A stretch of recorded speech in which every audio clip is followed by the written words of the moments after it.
오늘 주시는 말씀 같이 봅니다. 로마서 1장 1절에서 2절입니다. 그 복음 시리즈 세 번째 시간으로 복음이란 소주제로 두 번째 설교를 하도록 하겠습니다. 우리 스크린을 보시고 로마서 1장 1절과 2절 함께 읽습니다. 예수 그리스도의 종 바울은 사도로 부르심을 받아 하나님의 복음을 위하여 택정함을 입었으니 이 복음은 하나님이 선지자들을 통하여 그의 아들에 관하여 성경에 미리 약속하신 것이라. 그 복음, 이런 주제로 시리즈 설교를 매 주일 하고 있습니다. 제가 이 주제를 받을 때에 그냥 복음 시리즈라고 할 수 있었어요. 자, 그런데 제가 그 복음 앞에 그 자를 집어넣었죠. 그래서 영어로 하면 the gospel이 돼요. the gospel이라는 거예요. 어떤 특정한 복음, 그 복음, 이 복음을 가리키는 말입니다. 자, 그 복음, 왜 굳이 그 복음이라고 해야 하는가? 바로 다른 복음이 있기 때문입니다. 그래서 갈라디아 교회 성도들에게 한 바울의 그 말로 표현하자면, 지금 제가 설교하는 그 내용은 사도들이 전한 그 복음이라는 거예요. 그래서 갈라디아서 1장 그 8절 이하에 보면, 그러나 우리나 혹은 하늘로부터 온 천사라도 우리가 너에게 전한 복음 외에 다른 복음을 전하면 저주를 받을지어다. 자, 그래서 사도들이 전한 그 복음만이 완전한 복음이에요.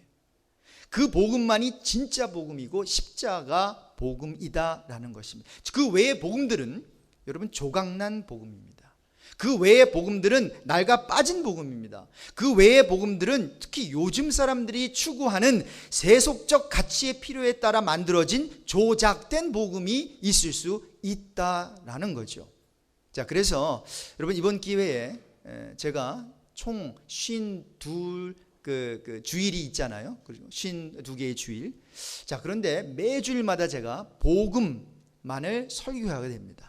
그래서 이번 기회에 저와 여러분이 그 복음, 성경적인 복음, 사도들이 전한 복음의 능력으로 새롭게 거듭나는 은혜가 있기를 바랍니다. 저는 이 시간 믿음으로 선포합니다. 이번 복음, 그 복음 시리즈를 통해서 그저 뻔하게 여겨졌던 그 복음, 대수롭지 않게 여겨졌던 복음이 이제 이 그리스도의 복음, 이 위대한 이 복음이구나라는 깨달음과 함께 우리가 실제로 그 복음 앞에 서게 되는 그러한 은혜가 있게 될 것입니다. 그래서 우리가 말씀을 들을 때에 마음의 문을 활짝 열으시고 여러분께서 말씀을 들으시면 좋겠어요.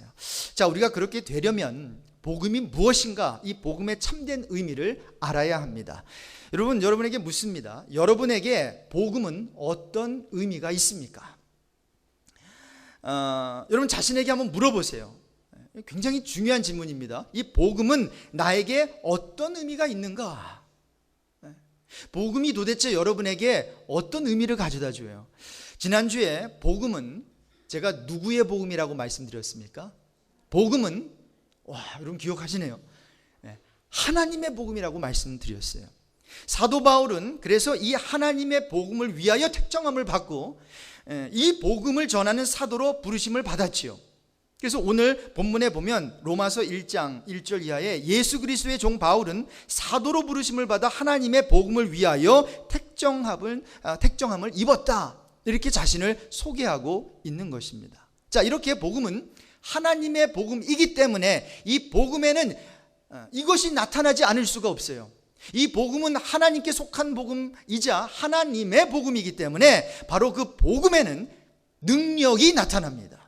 자, 그것도 그냥 능력이 아니라 하나님의 능력이에요. The power of God이 이 복음에 나타난다는 거예요. 그래서 지난 주일 설교 우리 본문이었던 로마서 1장 16절에 사도 바울은 내가 복음을 그러므로 부끄러워하지 아니한다 그랬어요. 바로 이 복음은 모든 믿는 자에게 구원을 주시는 하나님의 능력이 됨이라.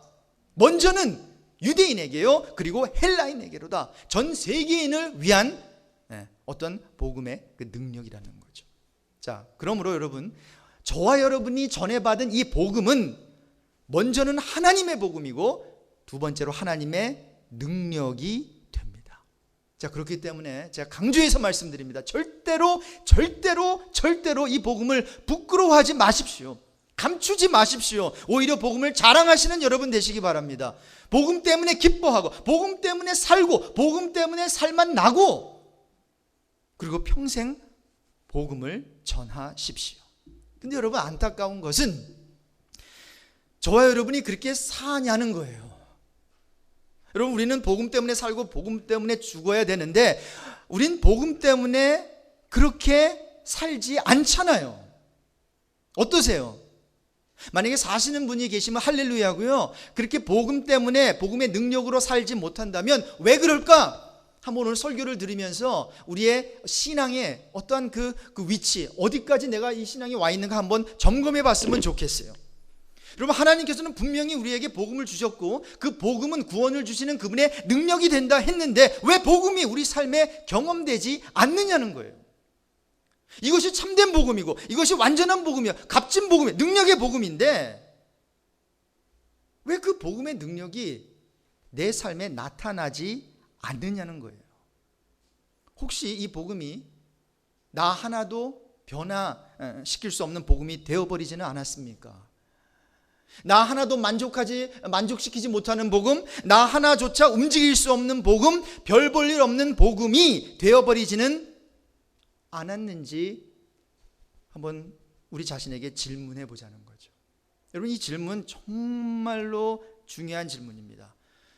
교회를 다니면서도 아직까지 복음의 능력을 체험하지 않는 분들이 있다면 반드시 오늘 더 미루지 말고 더 늦기 전에 하루라도 빨리 사활을 걸고 자신에게 이 질문 물어야 돼요. 한번 따라해 봅시다.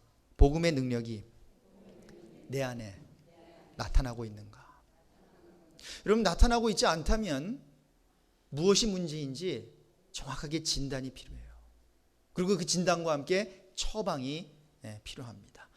성경은 단호하게 여기에 대해 이렇게 이야기하고 있어요. 만약에 복음을 받아들였는데도, 복음을 들었는데도 복음의 능력이 나타나지 않는다면 복음을 믿음으로 받아들이지 않았기 때문이라고 단호하게 말하고 있어요.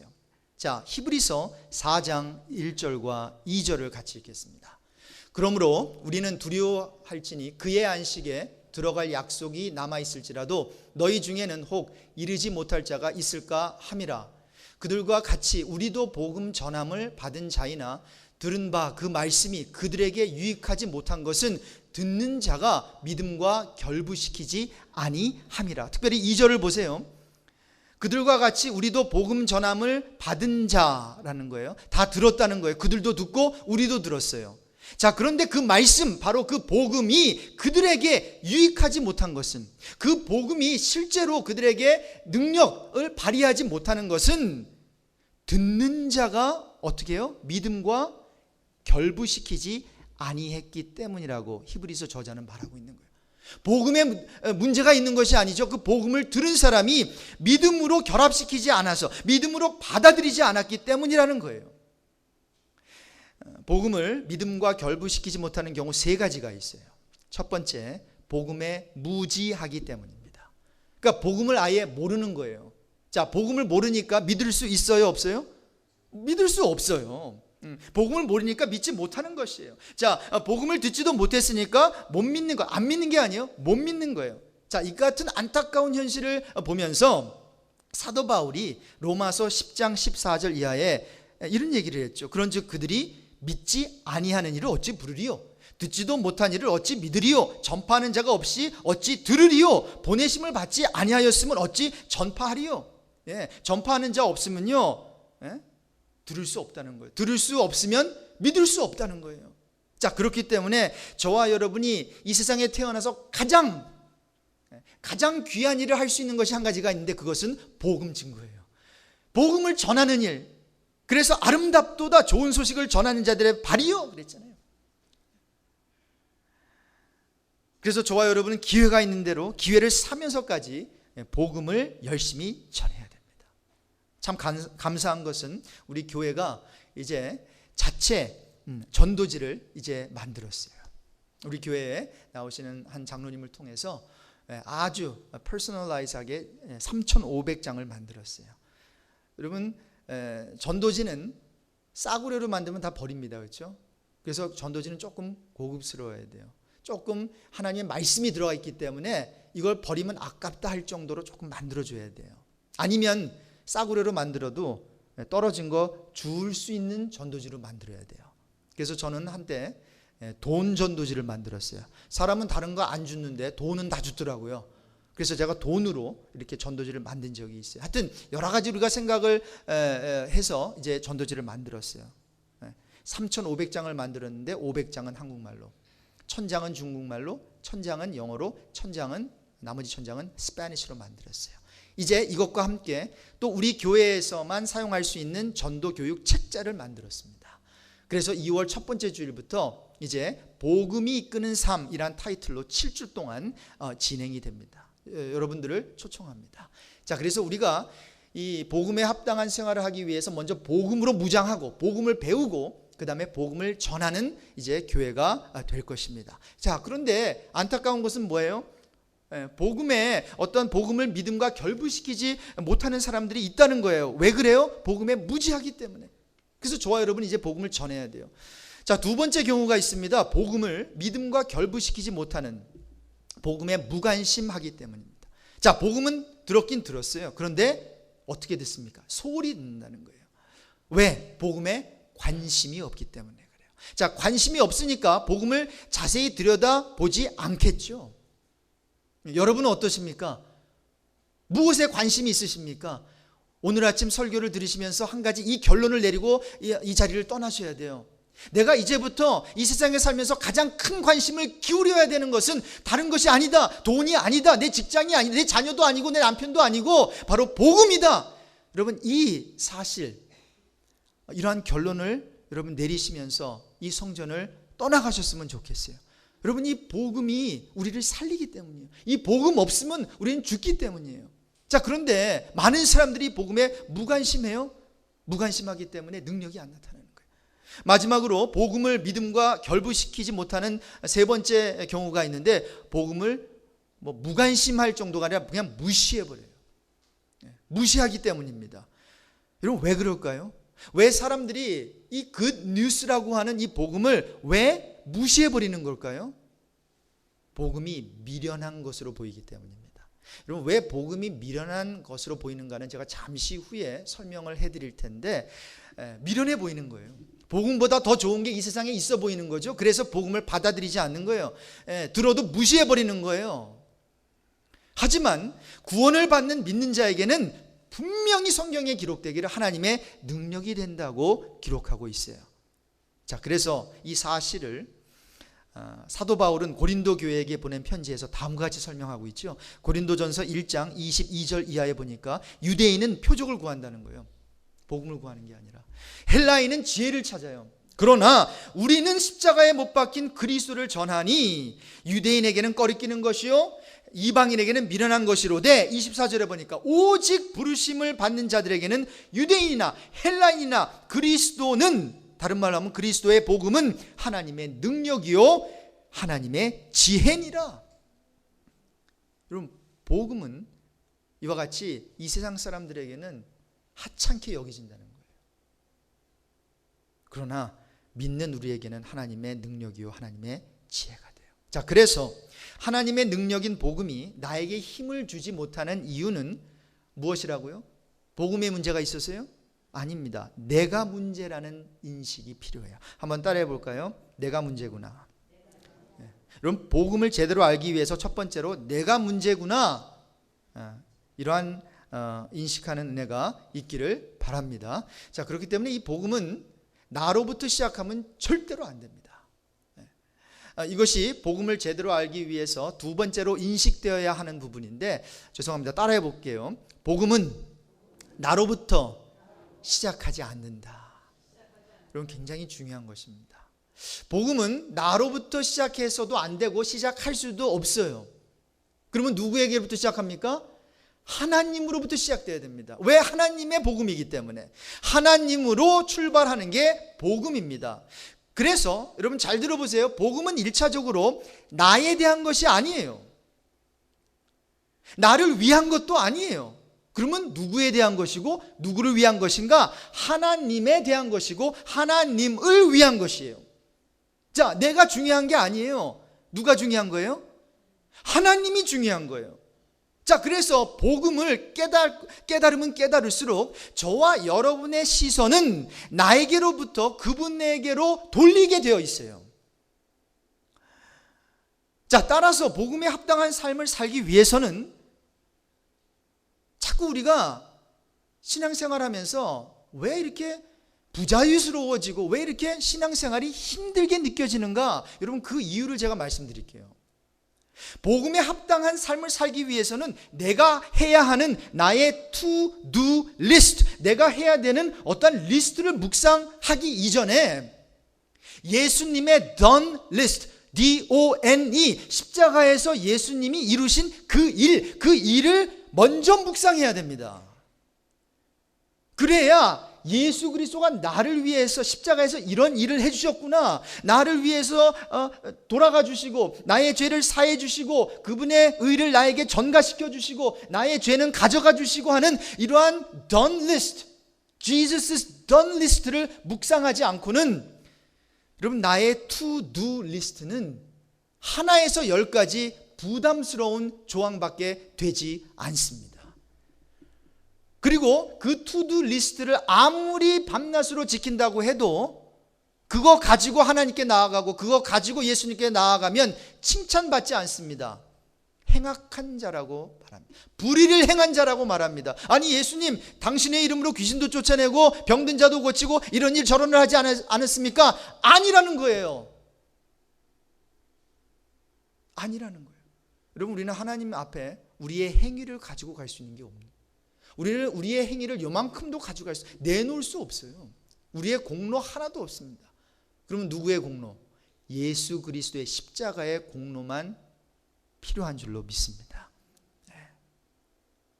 자, 그래서 오늘 본문에도 보면 로마서 1장 2절에 이 복음은 하나님이 선지자를 통하여 누구에 관하여 약속하신 거라고요? 그의 아들에 관하여, 바로 그리스도에 관하여 성경에 미리 약속하신 것이라. 자, 누구에 대한 복음이라고요? 다시 한번, 복음은 하나님의 복음인데 더 정확히 들어가면 그분의 아들, 즉 예수 그리스도에 관한 복음이라는 거예요. 자, 따라서 복음의 시작은 다시 한번 따라해 보세요. 내가 아닙니다. 내가 아니에요. 복음은 언제나 예수로부터 시작돼요. 그리고 예수님의 삶, 예수님의 가르침, 예수님이 이루신 일, 이걸로 출발하는 거예요. 그리고 출발할 뿐만 아니라 이것으로 이루어지고 또 이것으로 완전히 컨스메이트 되는 거예요. 그것으로 마무리가 되어지는 거예요. 자, 이같이 복음은 나의 복음이 아니라 하나님의 복음이기에 마지막 세 번째로 복음을 제대로 알기 위해 인식되어져야 하는 것은, 복음은 다시 한번 강조하지만 하나님을 위한 것이고 하나님에 대한 것이지 1차적으로 나 인간을 위한 것이 아니다라는 거예요. 여러분, 한번 잘 들어보세요. 하나님은 우리의 하나님 되고 싶어서 우리를 구원하십니다. 물론 우리를 사랑해 주세요. 그래서 구원해 주시죠. 그러나 여러분, 하나님은 우리의 하나님이 되고 싶어서 저와 여러분을 구원해 주신다고요. 물론 하나님이 우리의 하나님이 되고 우리의 아버지가 되는 것은 저와 여러분에게 가장 큰 유익이 돼요. 가장 큰 축복이에요. 하지만 이 모든 것의 주인공은 여전히 내가 아닙니다. 우리 인간이 아니에요. 하나님이에요. 이 모든 것의 주체는 하나님이에요. 하나님으로부터 시작되고 하나님을 위한 것이에요. 그리고 그 하나님께 모든 영광을 돌릴 때에 우리에게는 그것이 유익으로 찾아온다는 거예요.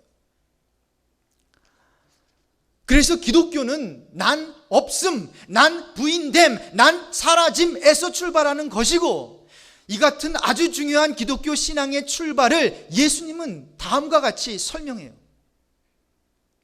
누가복음 9장 23절 같이 읽겠습니다. 우리 같이 읽겠습니다. 누가복음 9장 23절. 또 무리에게 이르시되 아무든지 나를 따라오려거든 자기를 부인하고 날마다 제 십자가를 지고 나를 따를 것이니라. 여러분, 이것은 신앙생활 3년 하고 10년 하고 어느 정도 교회 생활에 익숙한 자에게 주신 말씀이 아니라 아예 처음부터 예수 그리스도를 믿고자 하는 자에게 주시는 거예요. 여러분, 우리가 예수 대충 믿다가 중간에 자신을 부인하고 포기하는 거 아닙니다. 아예 처음부터 예수의 제자들을 부르실 때 이 말씀을 인용한 거예요. 너희들 내 제자가 되기를 원하냐? 너희들 나 믿기를 원해? 그렇다면 가장 먼저 해야 되는 건 뭐예요? 네 자신을 부인하라는 거예요. 네 자신을 없애라는 거예요. 너는 사라져야 된다는 거예요. 근데 여러분, 요즘 기독교의 신앙이 그렇게 시작합니까? 아닙니다. 그저 교회 안 나올까 봐, 그저 교회만 나오면, 그저 주일 성수만 잘하면, 헌금 내지 않아도 돼, 뭐 하지 않아도 돼, 그냥 교회만 나와. 여러분, 자기가 부인이 되지 않는 상황에서 교회 백날 천날 만날 나와도 그 사람은 구원받을 수 없습니다. 여러분, 기독교 신앙이란 이렇게 예수님을 바라보면서 예수님으로부터 시작되어지는 것이지, 나라고 하는 인간이 부인되어지지도 않고 거절되어지지도 않고 그냥 교회에 나옴으로써 이 기독교 신앙을 절대로 살 수 없습니다. 만약에 그렇게 시작되었다면 여러분이 갖고 계신 복음은 그 복음이 아니라 가짜 복음입니다. 그리고 그 가짜 복음을 받아들인 사람은 구원받지 못합니다. 오늘 죄송합니다. 그 가짜 복음을 믿고 있는 여러분들이라면 오늘 죽으면 지옥불에 떨어집니다. 아니, 정확히 말하면 이미 지옥불에 떨어져 있어요. 거기서 구원받지 못합니다. 바울이 말하는 다른 복음을 지금 여러분은 받아들였기 때문입니다. 자, 그런데 여러분, 문제는 아무리 이렇게 진짜 복음, 그 복음 전에도 가짜 복음이 더 진짜 복음처럼 느껴진다는 거예요. 여러분 어떠세요? 이렇게 백화점 가면 가짜 상품 많죠. 근데 가짜가 더 진짜처럼 보이죠. 그렇죠? 맞아요. 가짜가 더 진짜처럼 보여요. 그리고 우리는 가짜를 더 선호해요. 한 예를 들어볼까요? 여러분, 우리 교회에 오실 때, 처음 오신 분들 이렇게 보시면 액자가 하나 걸려 있어요. 나가시다가 오른쪽에 보면 큰 산 액자가 있어요. 저는 그걸 액자로 표현합니다. 얼마나 멋있습니까? 여름에는 또 겨울에는 눈이 와가지고, 그렇죠? 근데 그러한 풍경들을 보면서 다 그런 얘기를 하다. 그림 같다고. 그렇죠? 그래서 어느 목사님이 그렇게 설명하더라고요. 아니, 왜 그림이 왜 더 좋아? 진짜가 좋지. 그런데 보세요. 저와 여러분에게는 뭔가가 진짜가 아니라 그것을 그저 사진 찍어놓고 그것을 갖다가 그저 그려놓고 방에다 걸어놓고 가짜를 보면서 좋다 이렇게 하고 있다는 거예요. 여러분, 우리 마음속에는 뭔가가 진짜를 추구하기보다는 뭔가 진짜를 그냥 내 것으로 그냥 조작해가지고 만들어가지고 그냥 소유하고 킵하고자 하는 그 죄성이 있는데, 그것을 가리켜서 성경은 우상숭배라 그러는 거예요. 내가 어떠한 진짜 좋은 것을 형성화해가지고 그냥 킵하는 거예요. 아무도 가지지 못하게, 아무도 인조하지 못하게, 나만. 여러분, 가짜 복음이 더 진짜 복음처럼 느껴지고, 그뿐만이 아니라 우리는 진짜 복음보다 가짜 복음을 더 원하고 있는지 모르겠어요. 그래서 이것을 고린도 교회에 사도 바울이 두 번째 편지를 보내면서 폭로하고 있는 거예요. 고린도후서 11장 4절에 만일 누가 가서 우리가 전파하지 아니한 다른 예수를 전파하거나, 혹은 너희가 받지 아니한 다른 영을 받게 하거나, 혹은 너희가 받지 아니한 다른 복음을 받게 할 때는 너희가 잘 용납하는구나. 그리고 갈라디아 교회에도 편지를 쓰면서 갈라디아서 1장 6절 이하에 그리스도의 은혜로 너희를 부르신 이를 이같이 속히 떠나 다른 복음을 따르는 것을 내가 이상하게 여긴다. 아니, 1세기에 있는 성도들도 바울이 전한, 사도들이 전한 복음을 따르지 아니하고 다른 복음을 따랐다면 2000년이 훨씬 지난 저와 여러분은 어떻게 했어요? 여러분, 한국교회가 왜 저렇게 되어버렸습니까? 왜 한국교회 성도들이 저렇게 볼품없는 성도들이 되어버렸습니까? 복음이 사라져버린 거예요. 교회 안에 복음의 메시지가 사라져버린 거예요. 여러분, 왜 복음이 변질되었는가? 말씀드린 대로 가짜가 더 진짜처럼 보이기 때문에. 제가 위조 지폐를 하나 가져오려고 그랬는데 또 2부 설교 지금 예배 때 잊어버렸네요. 제 지갑에는 100불짜리 위조 지폐가 하나가 있어요. 근데 이 위조 지폐를 제가 언제 받게 됐나 하면 이제 1년 됐네요. 저희 아버지가 이제 소천하셨는데 1년 전에. 그래서 이제 누가 조의금을 가져왔어요. 근데 나중에 알고 보니 제가 잘 아는 목사님이에요. 근데 저희 작은 누님이 은행에서 오랫동안 일하셨거든요. 그래서 그걸 계수하시면서 바로 잡아내는 거예요. 저는 볼 때 똑같은데. 그래서 이거 가짜라고 위조 지폐라고. 근데 봤는데 저는 모르겠어요. 그래서 제가 이럴 때 사용하려고 제가 킵해놨어요. 사용하려고, 그러니까 돈 뭐 살려고 그 킵한 게 아니라 이런 데 설교 때 사용하려고. 근데 정말 진짜 같아요. 여러분, 왜 성경이 말하는 그 복음이 인기가 없고 왜 사람들이 조작해 놓은 가짜 복음, 그 가짜 복음이 인기가 있는가? 앞으로 계속 설교를 듣다 보면 그 이유를 알게 될 텐데요. 먼저 간단하게 말씀드리면 그 복음을 따라 살게 되면 망하게 보이기 때문이에요. 뺨을 돌려대래요.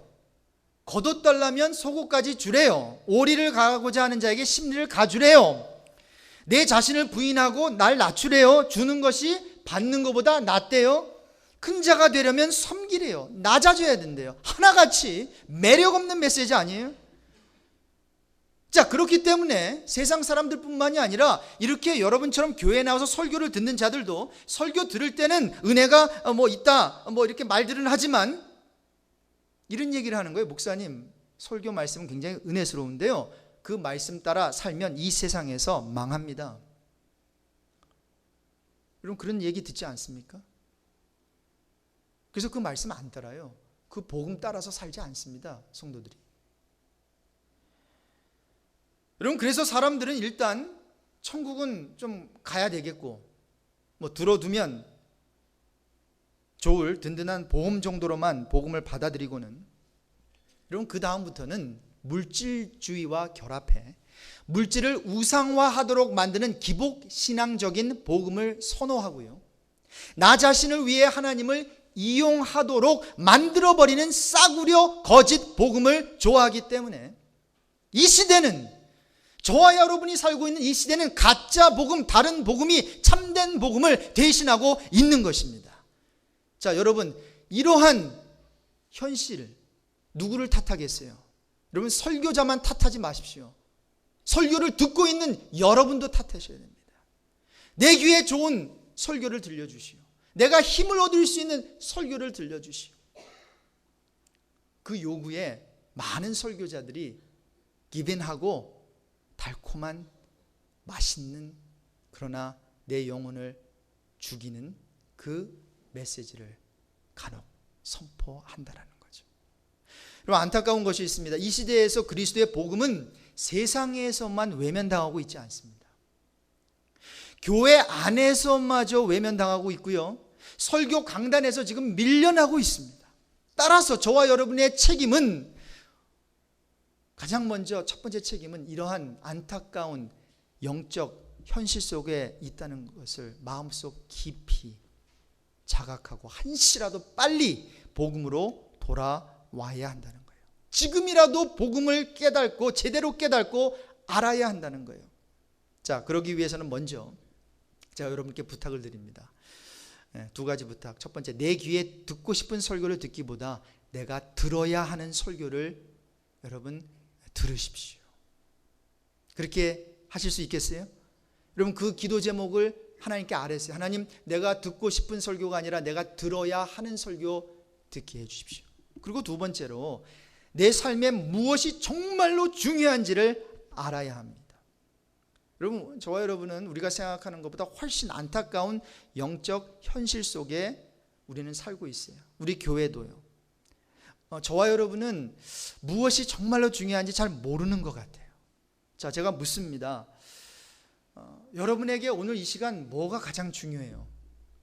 정말로 진지하게 물어보세요. 나에게 지금 사활을 걸고 내가 참 고민해야 되는 그 문제가 무엇인가? 그건 뭐예요? 돈이에요? 여러분의 어떤 자녀입니까? 생업이에요? 여러분의 건강인가요?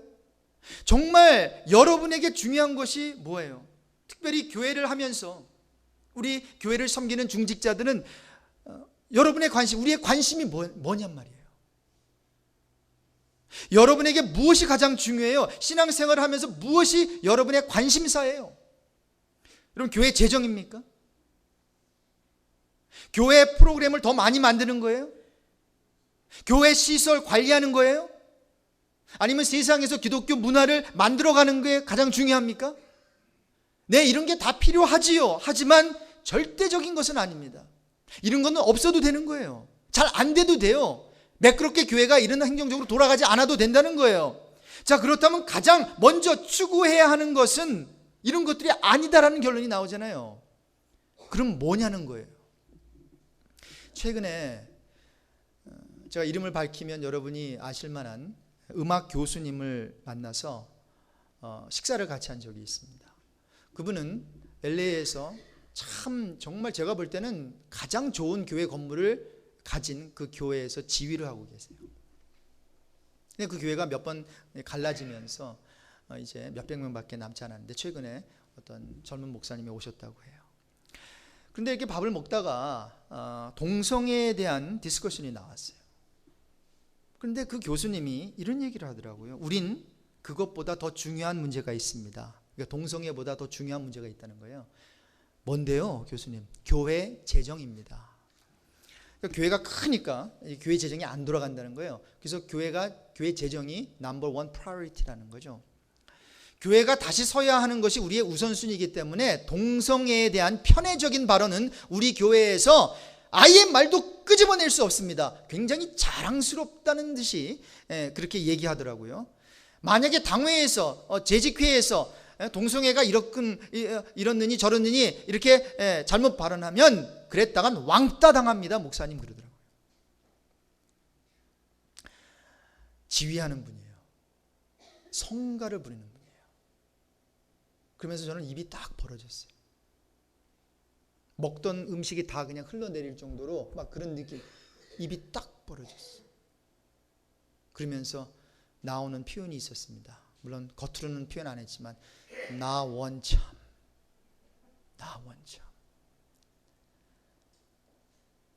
그럼 이것이 우리의 문제입니다. 두 가지 문제. 첫 번째는 무엇이 가장 중요한 것인지 착각하고 있어요. 교회 리더들까지도. 그냥 교회 재정만 잘 되면 everything is okay라는 거예요. 아닙니다. 여러분, 교회 재정 안 돼도 교회는 더욱더 교회다워질 수 있는 줄로 믿습니다. 무엇이 가장 중요한 것이 착각하고 있고요. 두 번째로 놀랍게도 너무나 많은 사람들이 인간의 죄를 대수롭지 않게 생각한다는 거예요. 여러분, 가장 중요한 것은 복음이에요. 그리고 심각하게 우리가 고뇌하고 우리가 싸워야 할 것이 있는데 성경은 그것을 가리켜서 죄악, 불의라고 얘기해요. 불의. 예수님은 그래서 이 죄악에 대한 그 어떤 바른 자세를 우리에게 가르쳐 주시기 위해서 한쪽 눈이 지금 죄를 범하고 있느냐 빼버리라고까지 말씀하시잖아요. 오른손이 지금 죄를 범하고 있느냐 잘라버리라는 거예요. 이만한 긴박한 마음으로 죄와 싸우라고 가르치고 있는데 교회를 하는 사람들이 우리는 그런 것보다 더 큰 일이 있어요. 재정이 돌아가야 돼요. 이따위 식으로 얘기를 하고 교회를 하고 있으니 여러분, 교회가 타락하지 않을 수 있어요? 이러한 사람들이 교회 리더로 있으니 교회가 어떻게 되겠어요? 여러분, 아닙니다. 우리는 무엇이 중요한지 정말로 바로 알아야 되고 저와 여러분이 짓고 있는 죄가 얼마나 무서운지를 다시 한번 인식하면서 사도 바울이 말한 것처럼 죄와 싸우되 아직 필기까지는 대항하지 않았기 때문에 우리는 죄의 모양이라도 버리는 그러한 각오가 필요해요. 여러분, 복음을 제대로 접하면은 다음과 같은 고백이 터져 나오지 않을 수 없습니다. 여러분, 내가 지금 믿고 있는, 내가 지금 따르고 있는, 내가 소유한 복음이 정말 진짜 그 복음이라면, 사도들이 전한 복음이라면 이런 고백이 터져 나와야 됩니다. 주님 한 분이면 충분합니다. 여러분, 이 고백을 해보신 적이 있어요? 돈 로또 이기면 충분하겠네, 그런 얘기는 모르겠어요. 해보셨는지 모르겠지만 정말 주님 한 분만 이게 빵 터지면 충분합니다. 주님만 함께 하시면 됩니다. 다른 거 필요 없습니다. 예수님만 원합니다. 여러분, 이러한 고백을, 예수님을 믿는 그 신앙생활을 하면서 한 번도 고백하지 않았다면, 그리고 고백할 마음이 별로 없다면 모르겠어요. 정말 저 여러분이 믿는 사람이라고 말할 수 있을까요? 여러분, 이러한 고백을 안 할 수 없는 이유는 주님 안에 모든 것이 있다는 걸 알기 때문이에요. 어제도 우리 집사님 네 분과 함께 제가 출장 성경 공부하잖아요. 몸이 아파서 교회 못 오시는 분을 위해서. 그래서 이제 2년째 두 번째 코스를 가지고 하고 있는데, 끝에 이제 남편 집사님이 아프시고요, 뇌졸중으로 쓰러지셔서 그 고생 무지하게 하셨죠. 그분도 고생하셨고 그 여자 부인 집사님도 고생하시고. 근데 이제 뭐 병원에 가거나 뭐 이렇게 광고를 볼 때 이런 문구를 봤다는 거예요. 뭐 돈을 잃으면, 뭐 또 명예를 잃으면 뭐 이런 것이고, 그다음에 뭐 건강 잃으면 뭐예요? 모든 것을 잃은 것입니다. 이게 마치 우리 진리처럼 우리가 막 이렇게 받아들이죠. 근데 그 여자 집사님이 그런 얘기를 하시더라고요. 정말 건강 잃으면 모든 것을 잃어버린 줄 알았습니다. 그런데 건강을 잃고 보니 모든 것을 잃은 게 아니네요. 예수님 얻으면 되네요. 할렐루야. 전 그 고백을 듣는 순간, 맞다. 우리가 건강 잃을 수 있고 물질 잃을 수 있고 사랑하는 사람 잃을 수 있지만 예수 잃지 않으면 여러분, 우리는 모든 것을 잃지 않은 사람이에요. 그러나 거꾸로 이 세상 부귀영화 다 얻었다고 해도 예수 한 분 잃어버리면 정말로 모든 것 잃어버린 인생이 되는 것입니다. 여러분, 지금의 이 삶과 앞으로 우리가 누릴 영생의 삶을 한번 제가 표현을 해볼까요? 밧줄이 있으면 좋겠는데, 밧줄이 이렇게 여기서부터 저까지 있다고 생각해 보세요. 그리고 여러분의 오른편에 있는 그 밧줄 끝에 까맣게 한 뼘 정도 그렇게 까맣게 돼 있어요. 그리고 나머지는 다 흰색 로프예요. 까만 그 파트는, 한 뼘 되지 않는 파트는 this life예요. present life예요. 그리고 그 다음부터 이어지는 그 하얀 줄은, 저 끝까지 가는 줄은 영생이에요. 여러분, 우리가 주님 안에 모든 것이 있다는 걸 알고 주님을 소유하는 순간, 주님이 나의 하나님이 되어주시는 순간 나에게 영생이 주어진다는 사실을 알 때에 this life에서, 그 한 뼘밖에 되지 않는 그 인생에서 눈물 흘리고 고통당하고 잃어버린 것이 뭐 그리 중요해요? 나머지 그것과도 비교하지 않은 eternal life가 우리에게 주어졌는데, 천국이 우리에게 주어졌는데, 돈 주고 살 수 없는 그런 모든 것들이 예수 안에 우리에게 인헤리턴스로 상속이 됐는데, 그거 없다고, 그거 힘들다고, 그거 좀 뭔가 손해봤다고 우리가 왜 이렇게 miserable한 라이프를 살면 되겠습니까? 여러분, 이렇게 복음적 신앙은 그래요. 왜 가짜 복음이 유행한다고요? 진짜 복음 따라다 보면 망할 것 같거든요. 근데 여러분, 복음적 신앙은 그렇게 나를 쇠하게 만드는 거예요. 원래 나를 망하게 만들어요. 예수님은 흥하고 나는 쇠하게 만들어버리는 것이 복음을 제대로 받아들인 신앙인의 고백 아니겠어요? 세례 요한의 고백만이 아니라, 이것을 원색적인 표현으로 하면 예수님은 성공하고 나는 망해버리는 거예요. 그분 안에서. 근데 망한 줄 알았는데 망하지 않더라라는 고백이 이제 나오게 되는 거죠. 예수님은 드러나야 됩니다. 나는 감추어져야 돼요. 예수님은 커져야 됩니다. 나는 작아져야 돼요. 그래서 신앙이란 단어 자체가 그런 뜻이에요. 믿음의 대상인 예수님을 믿고 그분만을 바라본다는 것이에요.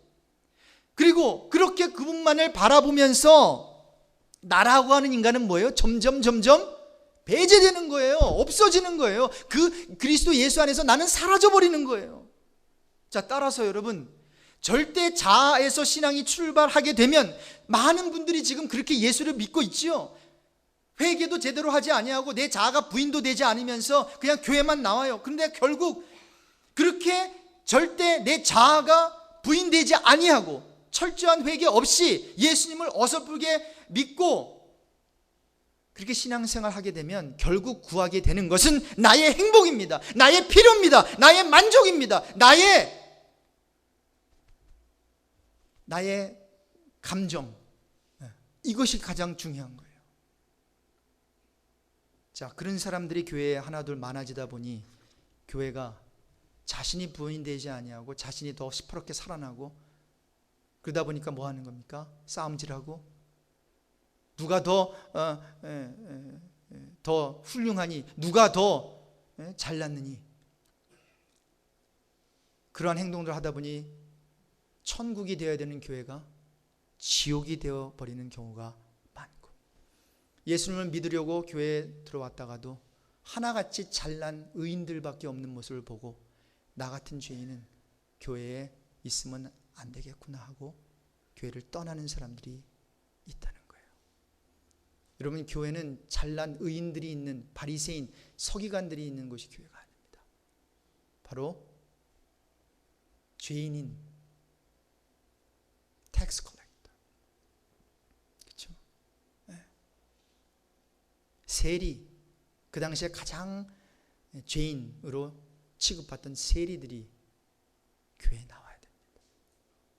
그러면서 나 같은 인간도 받아들여지는군요.